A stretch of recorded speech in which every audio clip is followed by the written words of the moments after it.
In scriptures, the human body is often referred to as the temple of God. Yet, it is quite an uncommon privilege for any soul to attain the sacred abode that houses the divine, as it is truly a blessing to be reborn as a human being. On several occasions, Supreme Master Ching Hai has spoken about the rarity of this phenomenon. To be reincarnate in the human world is hard. You have to have enough human quality. You have to have affinity with the parents, yeah, and with the society, with the people around which you were born. And very difficult. To be a human, you need some merit. You have done something good in the past in order to be able, yeah, to be able to pick a human birth.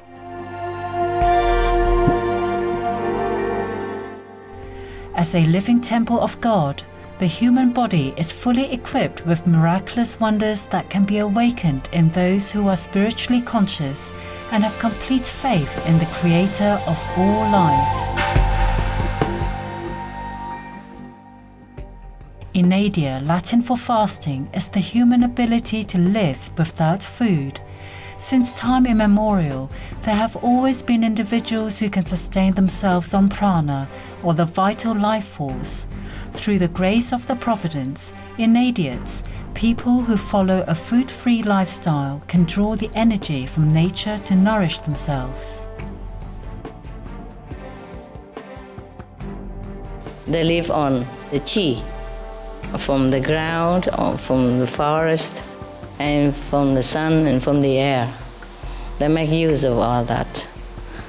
Or they live on love, on faith alone. These individuals are known as breatharians, or pranarians, or inadiates, solarians or watarians, and they come from all walks of life, from different cultures and all corners of the world. Indeed, the possibilities and miracles in this life, as our benevolent Creator has designed for us, are endless. We only need to connect within to recognize our abounding largesse as God's children. Supreme Master Ching Hai has lovingly recommended a weekly series on Supreme Master Television to introduce those individuals of the past and present who have chosen to live food-free on earth. May their spiritual stories enthrall you, may hearts be opened and horizons be expanded.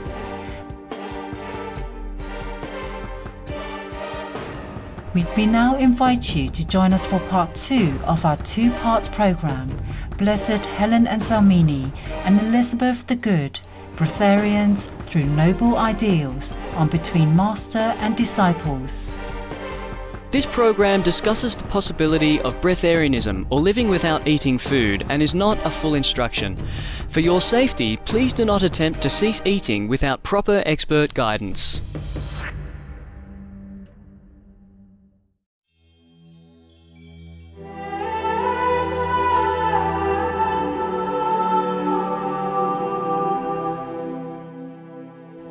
In the history of Catholicism, there existed quite a few saints and well-known individuals who, as a result of their pure love for Jesus or complete devotion to God, were able to dispense with the need for physical food, sustaining themselves solely on the grace of God.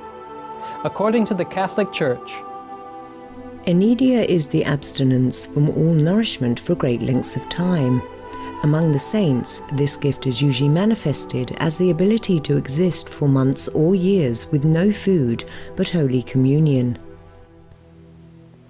Blessed Helen Anselmini of Archela, Italy, led such a life as an Enediate. In part 1, we learned that she was greatly influenced by the selfless ideals of St. Francis of Assisi. Together with her friend Clare of Assisi and another female companion, they became the first members of the Second Franciscan Order of Poor Ladies, which later became known as Poor Clares, Poor Ladies, or the Sisters of St. Clare. As a Poor Clare, Blessed Helen Anselmini practiced daily mortification, prayer, and meditation with the belief that they would lead her closer to God. Unlike others in the monastery, she took a step further in her devotion to God by giving up food and drink as a personal sacrifice on behalf of humankind. Blessed Helen Enselmini's path to becoming food-free was gradual.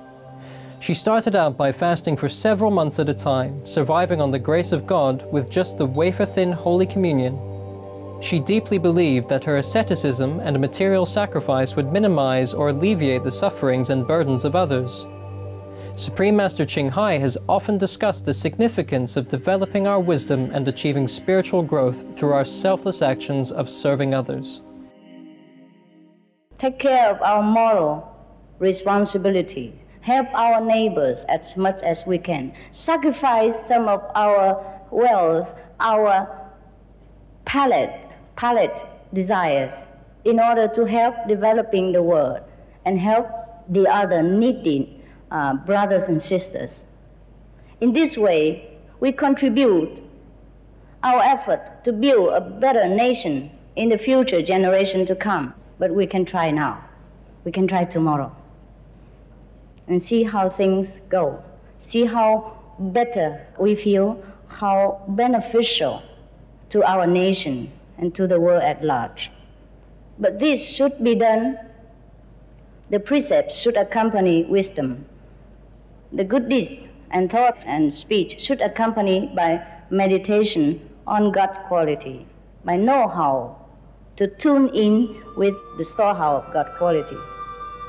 When Between Master and Disciples returns in just a moment, we will examine the benevolent life of Elizabeth the Good, who had also chosen to live food-free as a selfless service to others.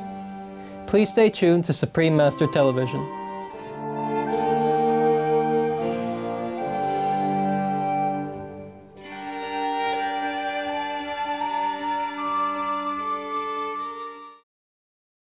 This program discusses the possibility of breatharianism, or living without eating food, and is not a full instruction. For your safety, please do not attempt to cease eating without proper expert guidance.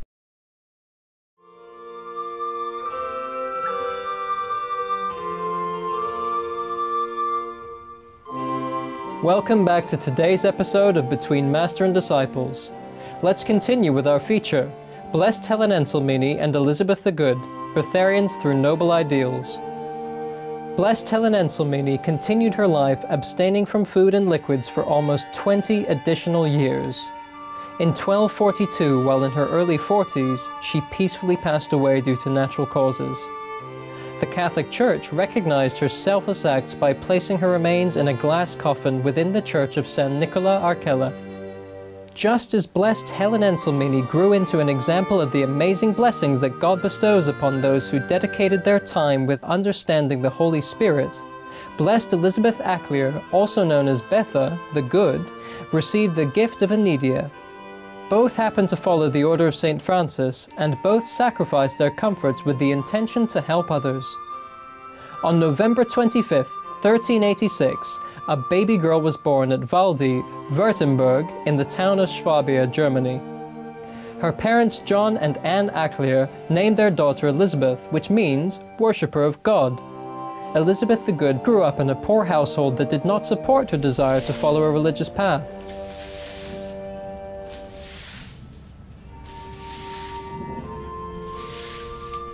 Despite the obstacles, her heart remained pure and focused on God.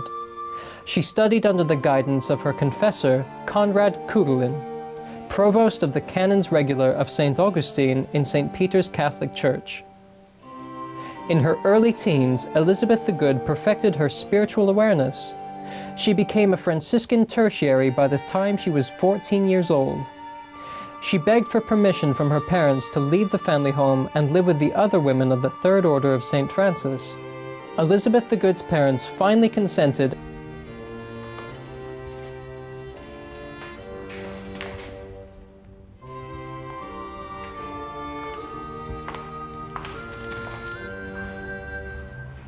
A pious tertiary house took her in, and Elizabeth the Good earned her keep by weaving fabrics alongside the owner and other sisters. The little money they earned was not enough to provide a comfortable lifestyle. For 3 years, the tertiary sisters lived a humble existence in poverty without adequate food and provisions. Elizabeth the Good's confessor and mentor, Conrad Kugelin, opened a convent for tertiaries in Reita, which was located outside Waldi. Elizabeth the Good and 4 fellow tertiaries moved to Rita, where they deepened their spiritual growth by living in seclusion. Each member of the convent contributed to the maintenance of running the home, with Elizabeth the Good working in the kitchen. She soon gained the nickname the Recluse. Extending her devotion beyond the daily lessons and practices, Elizabeth the Good spent long hours in the garden, prostrating on a hard stone in deep prayer and contemplation. She experienced ecstasies where her physical body remained in place, yet her inner consciousness received visions of heaven and purgatory. Her confessor at the Franciscan tertiary respected Elizabeth the Good's purity and considered her above absolution. Her devotion to God revealed itself in the signs of the stigmata, whereby the marks of the Passion with open wounds like those suffered by Jesus Christ while on the cross appeared on Elizabeth the Good's body. Cuts materialized around her head as though she wore a crown of thorns. Painful wounds experienced by Jesus Christ during the scourging opened on her body. Although Elizabeth the Good suffered from the agony of crucifixion at all times, the wounds opened and bled only on Fridays and during Lent. Just as Blessed Helen Enselmini experienced miracles in her life as a result of her selfless sufferings, Elizabeth the Good also fasted with such devotion that she acquired the gift of Anidia. Living without food and liquids through God's grace is considered to be a gift because without the desire and need for food, Elizabeth the Good purified her body and mind to such a high level of consciousness that her spiritual awareness expanded. Heavens rewarded Elizabeth the Good's purification and piousness by revealing to her the peace and joy of those who are blessed by God. She had also gained much knowledge through her visions of souls recovering in purgatory. After a period of time, Elizabeth was also given the gift of prophecy. She could accurately predict events in the future and could see through people's hearts.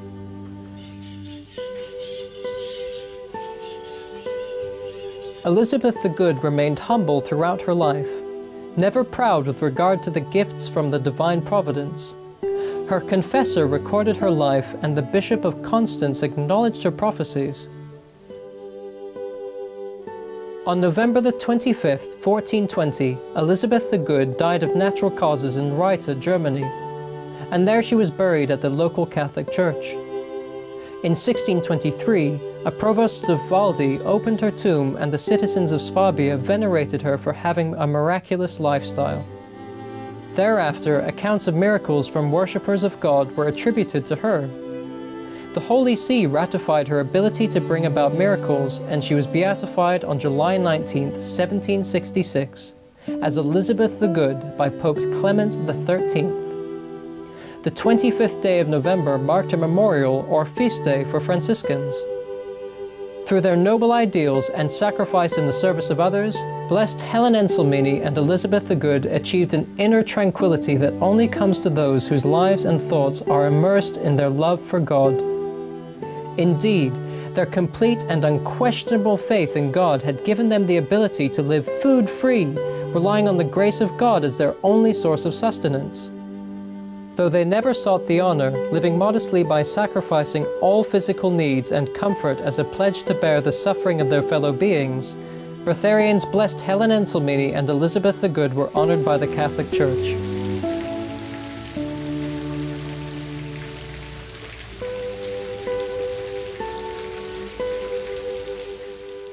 We appreciate your wise company for today's episode of Between Master and Disciples. Please stay tuned to Supreme Master Television for good people, good works, coming up after noteworthy news. In God's boundless blessings, may you continue on your path of higher consciousness. Farewell until next time. For more details, please visit www.suprememastertv.com/BMD.